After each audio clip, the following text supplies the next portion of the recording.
গেল 18 জানুয়ারি অনুষ্ঠিত হল মিডিয়া এয়ার কন্ডিশনারের মূল পরিবেশক এবং দেশে তৈরি এলিট এয়ার কন্ডিশনারের প্রস্তুতকারক এলিট হাইটেক ইন্ডাস্ট্রিজের নবম বার্ষিক সাধারণ সভা। সভায় উপস্থিত ছিলেন প্রতিষ্ঠাতা ও ব্যবস্থাপনা পরিচালক জনাব মোহাম্মদ শফিকুল ইসলাম, উপব্যবস্থাপনা পরিচালক মোহাম্মদ নূরে আলম ও পরিচালক নাইমা আলম এবং নাবিলা আলম।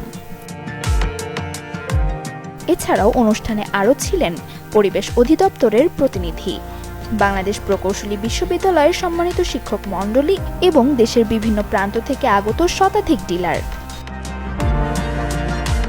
সভার শেষ অংশে ছিল সাংস্কৃতিক অনুষ্ঠানের আয়োজন। এ সময় সারা দেশের সেরা বিক্রেতাদের হাতে তুলে দেওয়া হয় সাফল্যের স্বীকৃতিস্বরূপ পুরস্কার।